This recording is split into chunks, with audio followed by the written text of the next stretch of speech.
기도하겠습니다. 하나님 감사합니다. 오늘도 귀한 말씀 가운데 주님 앞으로 나아갑니다. 귀한 말씀을 통해 우리 마음이 주님께 더욱 가까이 가게 하시고 또 말씀을 통해 우리의 삶을 이루어가는 저희들 되게 하여 주시옵소서. 감사드리며 예수님 이름으로 기도드리옵나이다. 아멘. 안녕하십니까? 오늘은 7장의 후반부 말씀으로 이제 산상수훈의 마지막 장면이라고 할 수 있습니다. 하나님의 말씀이 아무리 좋고 또 그것으로부터 우리가 도전이나 은혜를 많이 받는다고 해도 그것이 생각에서만 그치면 아무 일도 우리의 삶에 일어나지 않겠죠. 중요한 것은 우리가 배우고 듣고 알게 된 또 마음에 새긴 그 말씀들이 우리의 삶에서 실제가 되어질 때 또 열매를 맺혀갈 수 있는 것이라고 할 수 있습니다. 예수님께서도 이제 산상수훈의 말씀들을 쭉 하신 다음에 맨 마지막 말씀으로 이제 그것을 삶의 자리에서 이루어가는 사람들이 되어라라고 말씀을 전하게 되는 것입니다. 개인의 삶을 통해 드러나는 열매는 그 사람이 어떤 가치와 원리를 지니고 살아가는가를 우리에게 잘 보여주죠. 그러니까 진정한 천국 백성은 그 삶에 천국의 아름다운 열매들을 맺는 사람이 되어야 한다라고 말씀을 하시는 것입니다.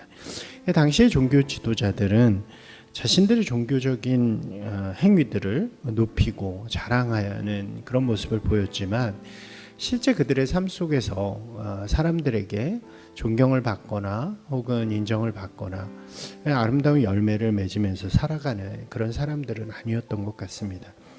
그들이 아무리 하나님을 찾는 자들이 되었다 할지라도 그들의 삶의 모습은 하나님의 사람, 천국 백성으로서의 인정을 받지 못했다는 것이죠. 그래서 예수님께서는 이렇게 말씀하십니다. 주여 주여 하는 자가 아니라 그 뜻을 따르고 그 뜻에 순종하는 자가 진정한 하나님의 백성이다 라고 분명하게 이야기하시는 것이죠.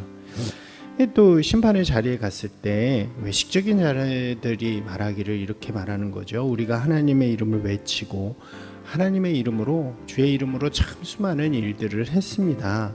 그렇게 아무리 자랑한다 할지라도 주님께서는 그것을 인정하지 않으시고 너희가 누구인지 내가 도무지 알지 못한다고 그렇게 말씀하신다는 것입니다. 왜 그렇습니까? 그들은 삶의 자리에서 하나님의 아름다운 열매들, 천국 백성으로서의 아름다운 열매를 맺지 못하는 거죠. 그래서 분명하게 말씀하시는 거예요. 열매로 그 삶을 알 것이다. 그 사람을 아는 것은 열매로 알 수 있다라고 이야기하시는 것입니다. 이 말씀은 우리의 삶에서도요 매우 중요한 의미이고 교훈이라고 말씀드릴 수 있습니다. 우리가 종교적인 행위들을 많이 하죠. 주의를 잘 지키고 또 기도를 하고 모여서 찬양을 하고 그것들 너무나도 중요합니다. 그러나 신앙이 거기서 머물러 버리면 교회 안에서만 머물러 버리면 그 신앙은 아무런 의미, 아무런 열매를 맺지 못하는 거죠. 더 나아가서 우리의 삶 가운데서 하나님이 우리에게 주신 말씀들, 예수님께서 주신 은혜들을 나누고 또 우리의 삶을 그렇게 이루어갈 때 우리의 삶을 통해서 아름다운 열매들이 맺혀지고 그것이 바로 하나님의 나라를 이루어가는 귀한 도구가 되어진다고 할 수 있는 것입니다. 그때서야 우리는 비로소 천국 백성이라고 인정받을 수 있게 되는 거죠. 내 삶에서 우리 산상수훈의 말씀처럼 소금과 빛으로 살아가는가, 또 팔복의 말씀처럼 마음이 가난하고 청결하고 또 슬퍼하고 또 긍휼히 여기는 마음으로 의를 위하여 핍박받는 마음으로 그렇게 살아가고 있는가가 우리 가운데 아름다운 열매를 맺는 모습이라고 할 수 있습니다. 그렇게 열매 맺을 때 하나님께서 우리를 인정해 주시고 또 세상에서 우리가 인정받는 그리스도인으로 또 하나님의 나라를 이루어가는 사람들이 될 수 있는 거죠.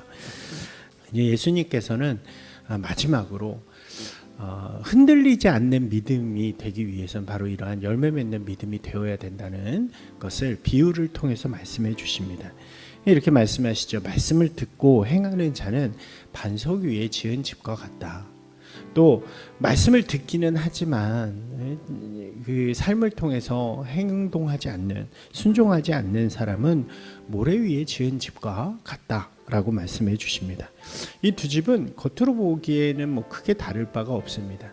하나는 돌 위에 아주 단단한 기초 위에 집을 지었고, 하나는 모래 위에 지은 집이라는 거죠. 어떻게 보면 겉으로 볼 때는 모래 위에 지은 집이 더 멋있어 보일지도 모르겠습니다. 화려해 보일지도 모르겠어요. 이 두 집은 이렇게 아무런 일이 없을 때는 차이를 가지지 못합니다. 그러나 비가 많이 내리고 홍수가 나고 바람이 불면 그때부터 이 두 집에는 큰 차이가 일어난다는 거죠. 모래로 만든 집은 물이 그렇게 홍수가 있고 바람이 지나가면 모래가 다 쓸려버리고 그 기초가 엉망이기 때문에 무너질 수밖에 없다는 것이죠. 그러나 반석 위에 지은 집은 아무리 바람이 세게 불지라도, 비가 많이 오고 홍수가 날지라도 굳건하게 서서 그 자리를 지키게 된다는 것입니다. 이것이 의미하는 바는 매우 크다고 할 수 있겠죠. 우리 신앙의 길도요, 역시 많은 어려움과 또 유혹들이 우리 가운데 있습니다. 그러한 어려움이 찾아올 때에 우리 가운데 있는 이 신앙의 열매들이 우리를 굳건하게 지켜주고 세워준다라고 이야기할 수 있습니다. 어려움과 아픔의 시간이 찾아올 때요, 우리가 남긴 사랑의 열매가 우리를 강하게 감싸는 것입니다. 또 이게 두려움이 우리 가운데 찾아올 때 우리가 남긴 기쁨의 열매가 우리 안에서 그 두려움을 이기게 하는 것이죠. 평안의 열매는 우리를 흔들리지 않게 하는 것이고, 또 우리의 착한 행실의 열매는 우리를 늘 다시 일으킬 수 있는 원동력이 되도록 만드는 것입니다. 그죠? 우리의 삶에서요, 진짜 힘든 순간이 찾아올 때도 신앙을 통해서 우리가 맺은 그 아름다운 열매들을요, 우리가 다시 마음에 새기면서 주님을 신뢰하면서 끝까지 이 길을 걸어갈 수 있는 것입니다. 사랑하는 여러분, 귀하고 아름다운 신앙의 열매들을 맺으면서 이 길을 걸어가는 저와 여러분이 되시길 바랍니다. 주님의 말씀 참 좋습니다. 너무나도 은혜스러워요. 그러나 그것이 우리의 생각과 교회 안에서만 머물러 있으면 아무런 열매를 맺지 못합니다. 그것이 자라나서 우리의 삶의 자리 속에서 아름다운 열매를 맺을 때 우리는 흔들리지 않는 굳건한 믿음으로 이 믿음의 길을 끝까지 또 아름다운 하나님의 나라를 이루면서 걸어갈 줄로 믿습니다. 오늘까지 나눈 산상수훈의 말씀이 우리의 삶의 아름다운 열매로 맺혀지기를 소망합니다. 그리고 그 아름다운 열매로 우리의 믿음이 더 단단해져서 다른 이들에게 하나님의 나라를 소개하고 또 우리가 끝까지 기쁨으로 이 길을 걸어갈 수 있는 저와 여러분이 되기를 주님의 이름으로 축복합니다. 오늘 귀한 말씀 안에서 다시 한번 말씀을 읽으시고 또 결단한 내용들을 가지고 함께 기도하며 나아가겠습니다.